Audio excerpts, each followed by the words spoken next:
This Garrett caster set provides a stable mounting solution that allows for easy transport of PD6500i and MZ6100 walk-through metal detectors in both indoor and outdoor conditions.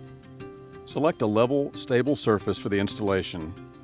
If the walk-through will be connected to AC power through the floor level, determine which panel will be nearest the power source. Retrieve the power cable from the bottom entrance side of the selected panel through the opening in the bottom of the boot. Do not attach the cable to the clip. It will be secured after the caster set has been installed. Lift the panel and slide the assembly into place. Insert the studs through the mounting points on the base of the walk-through boot. Ensure that the locking casters are mounted on the exit side of the archway.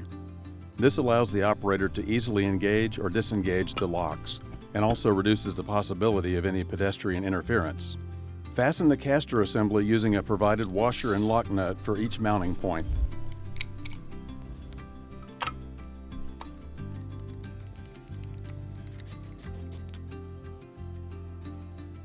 Lift the walk-through to slide the second caster assembly in place, and repeat the process of securing it with the provided washers and lock nuts. If power is routed along the floor, select the corresponding cable routing hardware for the desired side. The bracket is installed in the outboard location to ensure that the power cord does not interfere with traffic. Insert the walk-through power receptacle into its clamping bracket and secure with a number 8 screw and washers.